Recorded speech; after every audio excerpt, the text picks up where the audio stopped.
അപ്പോൾ കഴിഞ്ഞ ക്ലാസ്സിൽ നമ്മൾ ഡിസ്കസ് ചെയ്തത് തെർമോഡൈനാമിക് പ്രിൻസിപ്പിൾസ് ഓഫ് മെറ്റലർജിയാണ്, പൈറോമെറ്റലർജി. അപ്പോൾ നമ്മളെ ഒരു ഫ്രീ മെറ്റൽ, ഒരു മെറ്റൽ ഓക്സൈഡിൽ നിന്നും ഒരു ഫ്രീ മെറ്റലിനെ നമുക്ക് എക്സ്ട്രാക്റ്റ് ചെയ്യണമെന്നുണ്ടെങ്കിൽ എന്ത് ചെയ്യണം? നമുക്ക് റിഡ്യൂസ് ചെയ്യണം അല്ലേ? ആ മെറ്റൽ ഓക്സൈഡിനെ റിഡക്ഷൻ നടത്തിയാൽ എന്ത് ഫോം ചെയ്യും? ഒരു മെറ്റൽ ഫോം ചെയ്യും. ആ മെറ്റൽ ഫോം ചെയ്യണം എന്നുണ്ടെങ്കിൽ നമ്മൾ അതിൻ്റെ തെർമോഡൈനാമിക് ആസ്പെക്ട്സ് നോക്കണം. അപ്പോൾ എന്താണ് തെർമോഡൈനാമിക് ആസ്പെക്ട്സ്? ഗിബ്സ് ഫ്രീ എനർജീൻ്റെ ബേസിലാണ് നമ്മൾ തെർമോഡൈനാമിക് ആസ്പെക്ട്സ് നോക്കുക. വിച്ച് മീൻസ് അതിലുള്ള നമ്മൾ റിഡക്ഷൻ ആണല്ലോ നടത്തുന്നത്. സോ നമ്മൾ അതിലുള്ള ഒരു റിഡക്റ്റൻ്റ് ഉണ്ടാവില്ല, അതായത് ഒരു oxidising agent such as carbon or carbon monoxide എന്നൊക്കെ പറഞ്ഞിട്ടുള്ള റിഡക്റ്റൻ്റ് യൂസ് ചെയ്യുമ്പോൾ നമ്മളെ ഗിബ്സ് ഫ്രീ എനർജി ചേഞ്ച്, അതായത് standard Gibbs free energy change നെഗറ്റീവാണ് എന്നുണ്ടെങ്കിൽ നമ്മളെ റിയാക്ഷൻ എന്തായിരിക്കും? സ്പോണ്ടേനിയസ് ആയി മാറൂലേ? അതാണ് നമ്മൾ കഴിഞ്ഞ ക്ലാസ്സിൽ ഡിസ്കസ് ചെയ്തത്. അപ്പോൾ ഇതാണല്ലേ നമ്മളെ ഗിബ്സ് ഫ്രീ എനർജി ുള്ള equation, Gibbs Helmholtz equation. ΔG0 = ΔH0 - T ΔS. അപ്പോൾ ഈ ഗിബ്സ് ഫ്രീ എനർജി നെഗറ്റീവ് ആവണം എന്നുണ്ടെങ്കിൽ എന്താവണം? ഒന്നെങ്കിൽ ΔS എന്തായിരിക്കണം? മോർ പോസിറ്റീവ് ആയിരിക്കണം, അല്ലെങ്കിൽ ΔH എന്തായിരിക്കണം? മോർ നെഗറ്റീവ് ആയിരിക്കും. അതേപോലെ ഇതെന്താണ്? ടെമ്പറേച്ചർ ഡിപ്പെൻഡൻ്റ് ആണ് അല്ലേ?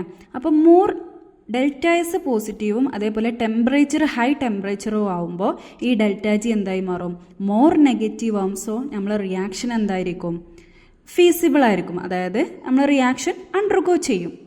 Carbon or carbon monoxide reductant use ചെയ്തിട്ട് അണ്ടർഗോ ചെയ്യും. ΔG എന്താണെങ്കിൽ നെഗറ്റീവ് ആണെങ്കിൽ. അപ്പോൾ നമ്മൾ ടെമ്പറേച്ചർ ഡിപ്പെൻഡൻ്റ് ആണല്ലേ? ടെമ്പറേച്ചർ ഡിപ്പെൻഡൻ്റ് ആണ്. അതേപോലെ ΔS എന്ന് പറഞ്ഞാൽ എന്താണ്? Change in entropy. ΔH എന്ന് പറഞ്ഞാൽ ചേഞ്ച് ഇൻ എൻതാൽപ്പി. അപ്പോൾ ΔG0 ടെമ്പറേച്ചർ പ്ലോട്ട്സ്, അതായത് സ്റ്റാൻഡേർഡ് ഗിബ്സ് ഫ്രീ എനർജിയും ടെമ്പറേച്ചറും തമ്മിലുള്ള പ്ലോട്ടിനെയാണ് എന്ത് പറയണത്? എല്ലിംഗ്ഹാം ഡയഗ്രം എന്ന് പറയണത്. ഇനി നെക്സ്റ്റ് നമുക്ക് എന്താണ് എല്ലിംഗ്ഹാം ഡയഗ്രം എന്ന് നോക്കാം. അപ്പോൾ ഇതാണ് നമ്മളെ Ellingham diagram. Ellingham diagram is a plot of standard Gibbs energies of reactions involving 1 gram mole of a common reactant against temperature. അപ്പോൾ ഒരു ഗ്രാം മോൾ റിയാക്റ്റൻറ്റിന് നമ്മൾ അതിൻ്റെ ഗിബ്സ് ഫ്രീ എനർജി ടെമ്പറേച്ചറിനെ എഗെയിൻസ്റ്റ് ആയിട്ട് വരക്കണ ആ പ്ലോട്ടിനെ പറയുന്ന പേരാണ് എന്ത്? Ellingham diagram. അതായത് standard Gibbs free energy against temperature, ആ ഒരു പ്ലോട്ടിനെ പറയുന്ന പേരാണ് എന്ത്? Ellingham diagram. നെക്സ്റ്റ് നമുക്ക് ഈ ഒരു എല്ലിംഗ്ഹാം ഡയഗ്രം നോക്കാം. ഈ ഒരു എല്ലിംഗ്ഹാം ഡയഗ്രത്തിൽ എത്ര ലൈൻസ് ഉണ്ട്? 4 ലൈൻസ് ഉണ്ട് അല്ലേ? ഒന്ന് എന്താണ്? കാർബൺ മോണോക്സൈഡായി മാറണ ഒരു ലൈൻ ഉണ്ട്. പിന്നെ കാർബൺ മോണോക്സൈഡായി മാറുന്ന ഒരു ലൈൻ ഉണ്ട്. കാർബൺ ഡൈ ഓക്സൈഡായി മാറുന്ന ഒരു ലൈൻ ഉണ്ട്. കാർബൺ മോണോക്സൈഡ് കാർബൺ ഡൈ ഓക്സൈഡായി മാറുന്ന ഒരു ലൈൻ ഉണ്ട്. പിന്നെ എന്തുണ്ട്? മെറ്റൽ ഓക്സൈഡായി മാറുന്ന ലൈൻ ഉണ്ട് അല്ലേ? ഇനി എങ്ങനെയാണ് ഇത് സ്ട്രൈറ്റ് ലൈൻ ആയിട്ട് വരുന്നത്? നമ്മൾ ഈ Gibbs ഹെൽഹോംസ് ഇക്വേഷനായ ΔG0 = ΔH0 - T ΔS എന്നുള്ള ഇക്വേഷനിൽ ഇതെന്താണ്? നമ്മൾ സ്ട്രൈറ്റ് ലൈൻ്റെ ഇക്വേഷൻ എന്താണ്? സ്ട്രൈറ്റ് ലൈൻ്റെ ഇക്വേഷൻ y = mx + c എന്നുള്ള സ്ട്രൈറ്റ് ലൈൻ്റെ ഇക്വേഷൻ ഉണ്ട് അല്ലേ? y ടേം എന്താണ് ഇവിടെ? Gibbs free energy. അപ്പോൾ ΔG0 y. ഇനി x എന്താണ്? T ആണ് അല്ലേ? ടെമ്പറേച്ചർ. അപ്പോൾ ഈ എക്സിൻ്റെ കൂടെ ഉള്ളത് ആരാണ്? m ആണല്ലേ? അതെന്താണ്? -ΔS. പിന്നെ ഇവിടെ c എന്താണ്? കോൺസ്റ്റന്റ് എന്താണ്? ΔH0. ഇതാണ്. അപ്പോൾ ഇതെന്താണ്? ഒരു സ്ട്രൈറ്റ് ലൈൻ്റെ ഇക്വേഷനോട് സിമിലർ ആണല്ലേ? അപ്പോൾ ഇവിടുത്തെ സ്ലോപ്പ് എന്താണ്? m എന്താണ്? -ΔS ആണ് ഇവിടുത്തെ m. ഇനി നമുക്ക് ഓരോന്നിൻ്റെ ഇക്വേഷൻ നോക്കാം അല്ലേ? ഇതാണ് എന്ത്? ഒരു മെറ്റൽ ഓക്സൈഡ് മെറ്റലായിട്ട് റെഡ്യൂസ് ചെയ്യണ ഇക്വേഷൻ. MXO gives XM + ½ ഇനി ഇതിൻ്റെ ഓക്സിഡേഷൻ ഇക്വേഷൻ എന്താണ്? ഇതിൻ്റെ നേരെ റിവേഴ്സിലെ XM + ½ gives MXO. ഇനി ഇതെന്താണ്? ഒരു മോള് റിയാക്ഷൻ ആണല്ലേ? 1 mole of O2. അതായത് ഇത് ½ mole of O2ൻ്റെ ഇക്വേഷൻ ആണ് ഇത്. ഇനി നെക്സ്റ്റ് നമുക്ക് 1 mole of O2ൻ്റെ റിയാക്ഷൻ നോക്കാം അല്ലേ? എന്താണ്? 2XM + O2 gives 2MXO. ഇതാണ് എന്ത്? General reaction for oxidation reaction. നമുക്ക് ഓരോ റിയാക്ഷൻ വെച്ച് നോക്കാം. ഏതൊക്കെയാണ് നമ്മൾ റിഡക്റ്റൻ്റ് യൂസ് ചെയ്യണത്? കാർബൺ മോണോക്സൈഡും കാർബൺ ഡയോക്സൈഡും ആയിട്ടുള്ള 2 റിഡക്റ്റൻ്റാണ് നമ്മൾ യൂസ് ചെയ്യുക. അതേപോലെ കാർബണും അല്ലേ, 3 റിഡക്റ്റൻ്റ്, കാർബൺ മോണോക്സൈഡ്, കാർബൺ ഡയോക്സൈഡ് എന്നീ റിഡക്റ്റൻ്റാണ് നമ്മൾ മെയിനായിട്ട് യൂസ് ചെയ്യണത്. അപ്പോൾ ഓരോന്നിൻ്റെ റിയാക്ഷൻ നോക്കാം. ഫസ്റ്റ് റിയാക്ഷൻ എന്ന് പറഞ്ഞാൽ എന്താണ്? കാർബൺ മോണോക്സൈഡായി മാറുന്ന reaction. 2 carbon plus O2 gives 2 CO. അപ്പോൾ ഈ ഒരു റിയാക്ഷനിൽ എന്താണ്? ഇതിൻ്റെ ΔG0 എന്താണ്? കാർബൺ മോണോക്സൈഡായി മാറുകയാണ് അല്ലേ. അപ്പോൾ ഇതാണ് ഇതിൻ്റെ ΔG0, അതായത് ഗിബ്സ് ഫ്രീ എനർജി ചേഞ്ച് എന്ന് പറഞ്ഞാൽ ഈ ഒരു കാർബൺ മോണോക്സൈഡായി മാറുമ്പോഴുള്ള ഗിബ്സ് ഫ്രീ എനർജി ചേഞ്ചാണ് ഇവിടുത്തെ ഗിബ്സ് ഫ്രീ എനർജി ചേഞ്ച് നോക്കാം. ഇനി നെക്സ്റ്റ് നമുക്ക് ഇതിൽ നോക്കാനുള്ളത് എങ്ങനെയാണ് ഈ കാർബൺ മോണോക്സൈഡായി മാറണ ആ പ്ലോട്ട് വരിക എന്നാണ് നെക്സ്റ്റ് നമുക്ക് നോക്കാനുള്ളത്. അപ്പോൾ കാർബൺ മോണോക്സൈഡായി മാറുമ്പോൾ ഈ റിയാക്റ്റൻ്റിൻ്റെ സൈഡിൽ എന്താണ്? ഒരു ഗ്യാസ് മോളിക്യൂളാണല്ലോ ഉള്ളത്. പ്രൊഡക്റ്റിൻ്റെ സൈഡിൽ 2 ഗ്യാസ് മോളിക്യൂളാണ് ഉള്ളത്. അപ്പോൾ ഗ്യാസ് മോളിക്യൂളിൻ്റെ എണ്ണം കൂടുമ്പോൾ എന്താണ് ഫോം ചെയ്യാം? എൻട്രോപ്പി ഇൻക്രീസ് ചെയ്യും. വിച്ച് മീൻസ് നമ്മളെ സ്ലോപ്പ് എന്തായിരുന്നു? MS -ΔS ആണ് എന്ത് നമ്മൾ സ്ലോപ്പ് എന്ന് പറയുന്നത് അല്ലേ. അപ്പോൾ എൻട്രോപ്പി ഇവിടെ എന്താണ്? കൂടുതലാണ്, അതായത് വിച്ച് മീൻസ് പോസിറ്റീവാണ് അല്ലേ. പ്രൊഡക്റ്റ് മൈനസ് റിയാക്റ്റൻ്റ് ആകുമ്പോൾ പോസിറ്റീവാണ്, അതായത് സ്ലോപ്പ് എന്താ വരിക? നെഗറ്റീവാണ് സ്ലോപ്പ് വരിക. അപ്പോൾ ഈ പിക്ചറിൽ നോക്കാം, എന്താണ്? കാർബൺ മോണോക്സൈഡായി മാറേണ്ട റിയാക്ഷനിൽ ആ പ്ലോട്ട് എങ്ങോട്ടാണ്? നെഗറ്റീവ് സ്ലോപ്പ് ആയതുകൊണ്ടാണ് ഇത് താഴോട്ട് വരുന്നത്. ഓക്കെ ആണോ? ഇനി രണ്ടാമത്തെ നോക്കുക. Carbon plus O2 gives carbon dioxide അല്ലേ. അപ്പോൾ ഇതിലെന്താണ്? ഫസ്റ്റ് റിയാക്റ്റൻ്റിൻ്റെ സൈഡിൽ ഒരു ഗ്യാസ് ഉള്ളത്, പ്രൊഡക്റ്റിൻ്റെ സൈഡിൽ എന്താണ്? ഒരു ഗ്യാസ് ഉള്ളത്. So no net gas formation അല്ലേ. അതായത് എൻട്രോപ്പിക്ക് എന്താണ്? ഒരു ചേഞ്ചും ഇല്ല. എൻട്രോപ്പിക്ക് ഒരു ചേഞ്ചും ഇല്ല. സോ എന്താണ്? സ്ലോപ്പ് എന്താ വരിക? 0 ആണല്ലോ വരിക. അപ്പോൾ അതുകൊണ്ടാണ് ഈ ഒരു പ്ലോട്ടിൽ ഇതെന്താണ് ഇങ്ങനെ നേരെ കിട്ടിയത്. ഓക്കെ ആണോ? നെക്സ്റ്റ് മൂന്നാമത്തേത് കാർബൺ മോണോക്സൈഡ് കാർബൺ ഡയോക്സൈഡായി മാറുന്ന റിയാക്ഷൻ. അപ്പോൾ ഇതിൽ നോക്കുക, റിയാക്റ്റൻറ്റിൻ്റെ സൈഡിൽ എന്തുണ്ട്? 2 ഗ്യാസ് മോളിക്യൂൾ ഉണ്ട്. പ്രൊഡക്റ്റിൻ്റെ സൈഡിലും എന്താണ്? റിയാക്റ്റൻറ്റിൻ്റെ സൈഡിൽ 3 ഗ്യാസ് മോളിക്യൂൾ ഉണ്ട്. പ്രൊഡക്റ്റിൻ്റെ സൈഡിൽ എന്താണ്? 2 ഗ്യാസ് മോളിക്യൂളാണ്. സോ അവിടെ എന്താണ്? അതായത് നമ്മളെ എൻട്രോപ്പി എന്താ ചെയ്തത്? റിയാക്റ്റൻ്റിൽ നിന്ന് പ്രൊഡക്റ്റായി മാറുമ്പോൾ എൻട്രോപ്പി എന്താണ് ചെയ്തത്? ഡിക്രീസ് ചെയ്യണല്ലേ ചെയ്തത്? ഡിക്രീസ് ചെയ്തു. സോ ΔS എന്താണ്? നെഗറ്റീവ് ആണല്ലേ. ΔS എന്താണ്? ΔS = negative. അപ്പോൾ M = എന്താണ്? -ΔH വിച്ച് ഈസ് പോസിറ്റീവ് അല്ലേ. പോസിറ്റീവ് മൈനസ് ഇൻറ്റു മൈനസ് പോസിറ്റീവാണ് കിട്ടുക.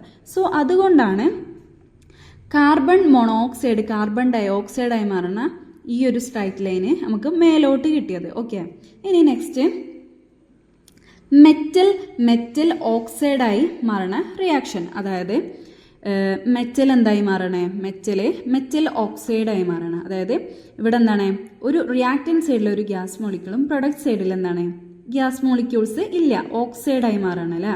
സോ O2 ആണ് ഇവിടെ എന്താണ്? Gas molecule. അപ്പോൾ എൻട്രോപ്പി എന്താ ചെയ്തിട്ടുള്ളത്? റിയാക്റ്റൻ്റ് സൈഡിൽ നിന്ന് പ്രൊഡക്റ്റ് സൈഡിലേക്ക് പോകുമ്പോൾ എൻട്രോപ്പി എന്താണ് ചെയ്തിട്ടുള്ളത്? ഡിക്രീസ് ചെയ്യാണ് ചെയ്തിട്ടുള്ളത്. വിച്ച് മീൻസ് ΔS എന്താണ്? നെഗറ്റീവ്. അതേപോലെ സോ M എന്താണ്? -ΔS ആണ്. അതായത് മൈനസ് ഇൻറ്റു മൈനസ് എന്താണ്?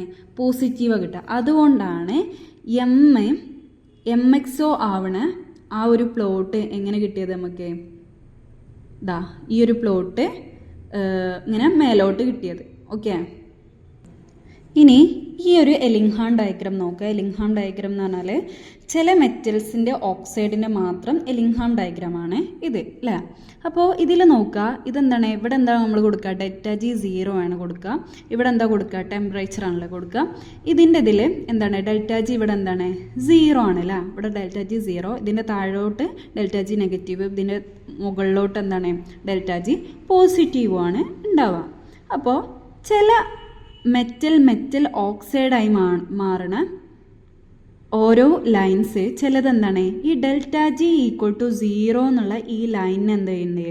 ക്രോസ് ചെയ്യുന്നുണ്ട് അല്ലേ. അതായത് ചില ടെമ്പറേച്ചറിൽ എന്താണ്? നമ്മൾ ΔG = 0 എന്നുള്ള ഈ ലൈനിന് ചില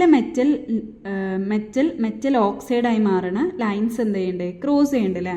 അതായത് ഇപ്പോൾ ഈ ലൈന് ക്രോസ് ചെയ്യുന്നുണ്ട്, ഈ ലൈന് ക്രോസ് ചെയ്യുന്നുണ്ട്, ഈ ലൈന് ക്രോസ് ചെയ്യുന്നുണ്ട്. ഇതൊക്കെ എന്തുണ്ട്, നമ്മൾ ഈ ΔG=0 എന്നുള്ള ഈ ലൈനിന് ക്രോസ് ചെയ്യുന്നുണ്ട് അല്ലേ.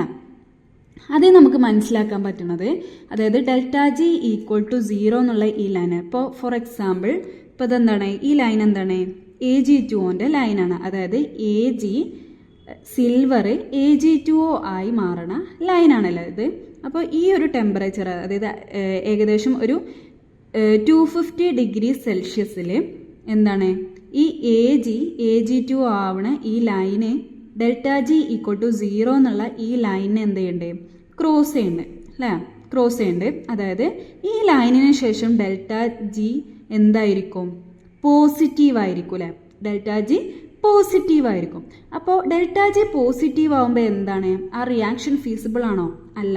ΔG നെഗറ്റീവ് ആവുമ്പോൾ മാത്രമാണ് ആ റിയാക്ഷൻ ഫീസിബിൾ ആവുക. അപ്പോൾ ΔG പോസിറ്റീവ് ആവുമ്പോൾ എന്താണ് നടക്കുക, ആ റിയാക്ഷൻ ഫീസിബിൾ അല്ലല്ല. അതായത് Ag2O ആവേണ്ട ആ റിയാക്ഷൻ എന്തല്ല, ഫീസിബിൾ അല്ല. അപ്പോൾ അതിന് നേരെ റിവേഴ്സ് റിയാക്ഷൻ ആണ് നടക്കുക. അതായത് വിച്ച് മീൻസ് Ag2O എന്തായി മാറും, Ag2O അൺസ്റ്റേബിൾ ആയതുകൊണ്ട് അതെന്താണ്, Agയും അതേപോലെ ഓക്സിജനും ½ ആയി കൺവേർട്ട് ചെയ്യും. അപ്പോൾ നമുക്ക് എന്ത് കിട്ടി, ഫ്രീ മെറ്റൽ കിട്ടിയല്ലോ. അപ്പോൾ Ag അതേപോലെ Hg ഇതിൻ്റെയൊക്കെ കേസിൽ എന്താണ്, നമ്മൾ ചെറിയ ടെമ്പറേച്ചർ, അതായത് ജസ്റ്റ് ഒന്ന് ടെമ്പറേച്ചർ ഹൈ ആക്കിയാൽ ഇതെന്താണ്, ഈ ΔG=0 എന്നുള്ള ലൈനിനെ ക്രോസ് ചെയ്യും. സോ അതെന്താണ്, അൺസ്റ്റേബിൾ ആണ്, ഡീകമ്പോസ് ചെയ്തിട്ട് അതിൻ്റെ കറസ്പോണ്ടിങ് മെറ്റൽ ഫോം ചെയ്യും അല്ലേ, മെറ്റൽ ഫോം ചെയ്യും. അപ്പോൾ ഇതിനെന്താണ്, നമുക്കൊരു റിഡക്റ്റൻ്റ് യൂസ് ചെയ്യേണ്ട ആവശ്യമില്ല. ഒരു ടെമ്പറേച്ചർ കൊടുത്താൽ തന്നെ ഇതെന്താണ്, ഡീകമ്പോസ് ചെയ്തിട്ട് ഇപ്പോൾ Ag2O എന്ത് ഫോം ചെയ്യും, Agയും HgO എന്ത് ഫോം ചെയ്യും, Hgയും ഫോം ചെയ്യും. ഓക്കെ, അപ്പോൾ ഇതിൽ നിന്ന് നമുക്ക് എന്ത് മനസ്സിലാക്കാം, HgO Ag2O അതേപോലെ AU ഗോൾഡിൻ്റെ ഓക്സൈഡ് ഇതിനൊക്കെ എന്താണ്, നമ്മൾക്ക് ടെമ്പറേച്ചർ കൊടുത്താൽ തന്നെ അത് ഡീകമ്പോസിഷൻ നടന്നുണ്ട്. അതായത് ΔG എന്താണ്, പോസിറ്റീവ് ആണല്ലേ. അപ്പോൾ ആ റിയാക്ഷൻ ഫീസിബിൾ അല്ല. സോ അതിൻ്റെ ഡീകമ്പോസിഷൻ നേരെ റിവേഴ്സ് റിയാക്ഷൻ നടന്നിട്ട് അതിൻ്റെ കറസ്പോണ്ടിങ് മെറ്റൽ ഫോം ചെയ്യും. അപ്പോൾ നമുക്ക് അവിടെ എന്താണ്, ഒരു റിഡക്റ്റൻ്റ് യൂസ് ചെയ്യേണ്ട ആവശ്യമില്ല. ബാക്കിയുള്ള എല്ലാ മെറ്റൽസിനും, അതായത് Hg Ag AU ഗോൾഡ് അല്ലാത്ത എല്ലാ മെറ്റൽസിനും നമുക്ക് എന്താണ്, ഒരു റിഡക്റ്റൻ്റ് യൂസ് ചെയ്യണം. ഇനി നെക്സ്റ്റ് നമുക്ക് ഓരോ മെറ്റൽ ഓക്സൈഡിനെ റെഡ്യൂസ് ചെയ്യുമ്പോൾ, അതായത് റിഡക്ഷൻ ചെയ്യുമ്പോഴുള്ള ഫീസിബിലിറ്റി നോക്കാം. ഏതൊക്കെയാണ് നമ്മൾ റിഡക്റ്റൻ്റായിട്ട് യൂസ് ചെയ്യുന്നത്, കാർബൺ മോണോക്സൈഡോ വെച്ചിട്ട് ഒരു മെറ്റൽ ഓക്സൈഡിനെ റിഡക്ഷൻ ചെയ്യുമ്പോഴുള്ള ഫീസിബിലിറ്റി നോക്കാം. അതിന് വേണ്ടിയിട്ട് നമ്മളെന്താണ്, നമ്മളെ റിഡക്ഷനുള്ള ഇക്വേഷൻ ഇതെന്താണ്, ഓക്സിഡേഷൻ്റെ ഇക്വേഷനാണുള്ളത്. 2xm + O2 gives 2mxO. ഇതെന്താണ്, ഓക്സിഡേഷൻ, അതായത് ഓക്സൈഡ് മെറ്റൽ ഓക്സൈഡായി മാറുന്ന ഇക്വേഷനാണ്. അപ്പോൾ ഇതിൻ്റെ നേരെ റിവേഴ്സ് എന്തായിരിക്കും, റിഡക്ഷൻ്റെ ഇക്വേഷനാണ്. അതായത് 2mxO gives 2xm + O2. അപ്പോൾ ഈ ഒരു റിയാക്ഷന് നമ്മൾ ഓരോ റിഡക്റ്റൻ്റ് ഉണ്ടല്ലേ, അതായത് കാർബൺ മോണോക്സൈഡ് 2 റിഡക്റ്റൻ്റാണ് നമ്മൾ മെയിനായിട്ട് യൂസ് ചെയ്യണത്. അപ്പോൾ ഈ ഓരോ ഇക്വേഷനും ഈ ഒരു നമ്മളെ മെയിൻ ഇക്വേഷൻ, അതായത് റിഡക്ഷൻ്റെ ഇക്വേഷനെ സബ്സ്ട്രാക്ട് ചെയ്യുമ്പോൾ, മൈനസ് ചെയ്യുമ്പോൾ നമുക്ക് ΔG0 എന്ന് പറയണത് നെഗറ്റീവ് കിട്ടുകയാണെന്നുണ്ടെങ്കിൽ നമ്മൾ ആ റിയാക്ഷൻ എന്തായിരിക്കും, ഫീസിബിൾ ആയിരിക്കും. അങ്ങനെ പറഞ്ഞാൽ എന്താണ്, ഇതാണ് നമ്മളെ metal oxidation ഇക്വേഷനിലെ 2xm + O2 gives 2mxO. ഇനി റിഡക്ഷൻ്റെ എന്തായിരിക്കും, അതിൻ്റെ നേരെ ഓപ്പോസിറ്റ് 2mxO എന്തായി മാറും, 2xm + O2. ഇനി oxidation of carbon to carbon മോണോക്സൈഡായി മാറേണ്ട കാർബൺ ഡയോക്സൈഡായി മാറേണ്ട കാർബൺ മോണോക്സൈഡ് കാർബൺ ഡയോക്സൈഡായി മാറുന്ന ഈ 3 റിയാക്ഷൻസ് ഉണ്ട് അല്ലേ. അപ്പോൾ നമുക്ക് ΔG അതായത് നെഗറ്റീവ് ആവുമ്പോഴും മാത്രമാണ് നമ്മൾ റിയാക്ഷൻ ഫീസിബിൾ ആവുക.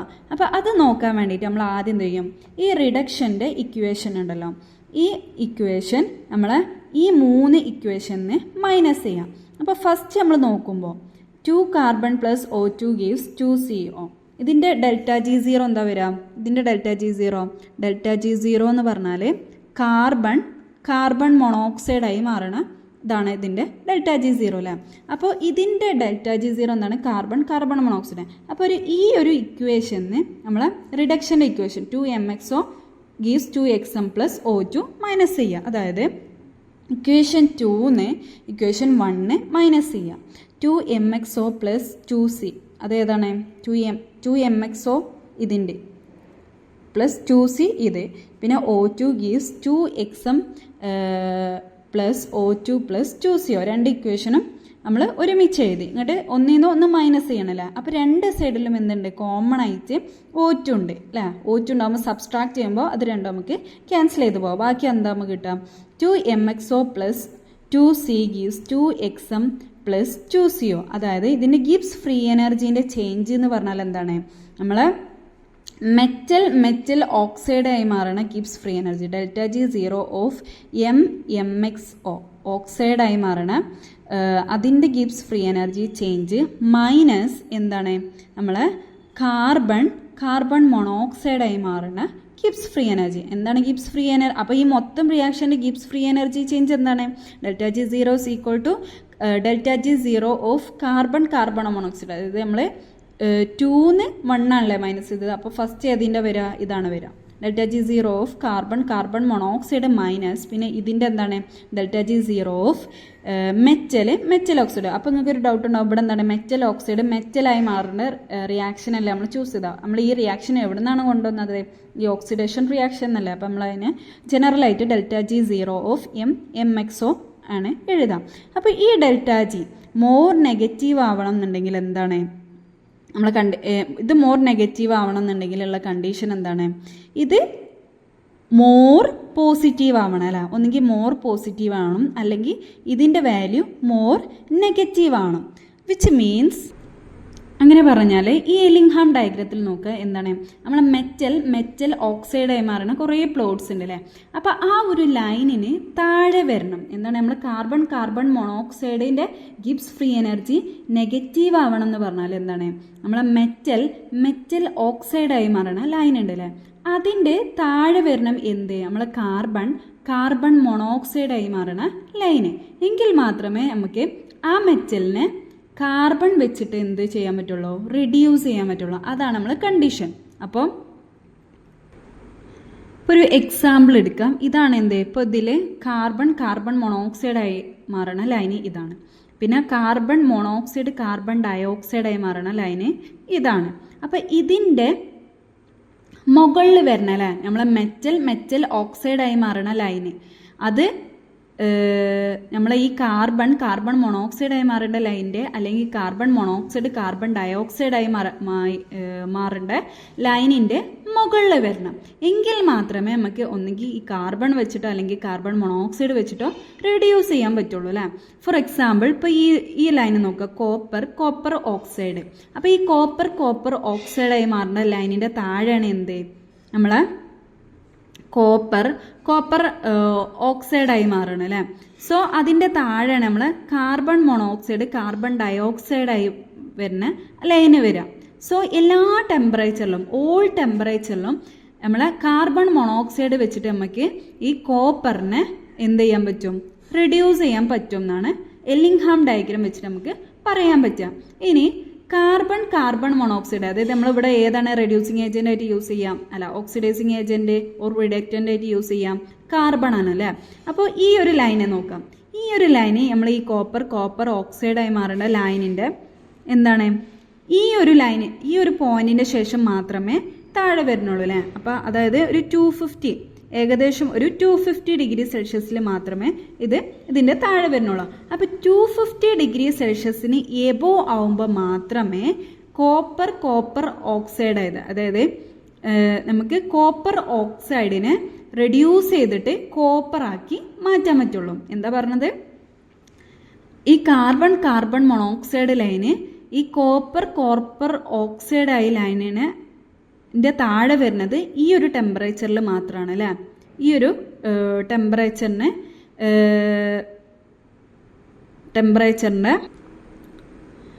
ടെമ്പറേച്ചറിൻ്റെ മുകളിലാവുമ്പോൾ മാത്രമാണ് അല്ലേ, അതായത് ഈ ഒരു ടെമ്പറേച്ചറിൻ്റെ മുകളിലാവുമ്പോൾ മാത്രമാണ്, അതായത് ടെമ്പറേച്ചർ കൂടുമ്പോൾ മാത്രമാണ് നമ്മൾ ഈ കോപ്പർ ഓക്സൈഡായി മാറുന്ന ലൈനിൻ്റെ താഴെ നമ്മൾ കാർബൺ മോണോക്സൈഡ് ലൈന് വരുന്നുള്ളൂ. ഈ ഒരു ടെമ്പറേച്ചറിൽ എന്താണ് നമ്മൾ ഈ കാർബൺ മോണോക്സൈഡ് ലൈൻ എന്താണ് മുകളിലാണല്ലേ വരുന്നത്. മറ്റേത് ഇതിൻ്റെ മുകൾക്ക് ടെമ്പറേച്ചർ വരുമ്പോഴാണ് എന്ത് ചെയ്യുക, നമ്മൾ കാർബൺ മോണോക്സൈഡ് ലൈന് ഇതിൻ്റെ താഴെ വരുന്നുള്ളൂ അല്ലേ. അപ്പോൾ ഈ ഒരു ടെമ്പറേച്ചറിന് മുകളിലാകുമ്പോൾ മാത്രമാണ് നമ്മൾ കോപ്പർ ഓക്സൈഡിനെ റെഡ്യൂസ് ചെയ്തിട്ട് നമുക്ക് കോപ്പർ ആക്കാൻ പറ്റുള്ളൂ. എന്ത് വെച്ചിട്ട്, നമ്മൾ കാർബൺ വെച്ചിട്ട്. അപ്പോൾ ഇതാണ് എല്ലിംഗ്ഹാം ഡയഗ്രത്തിൽ ഇത്രയും കാര്യങ്ങളാണ് എക്സ്പ്ലെയിൻ ചെയ്യുന്നത്.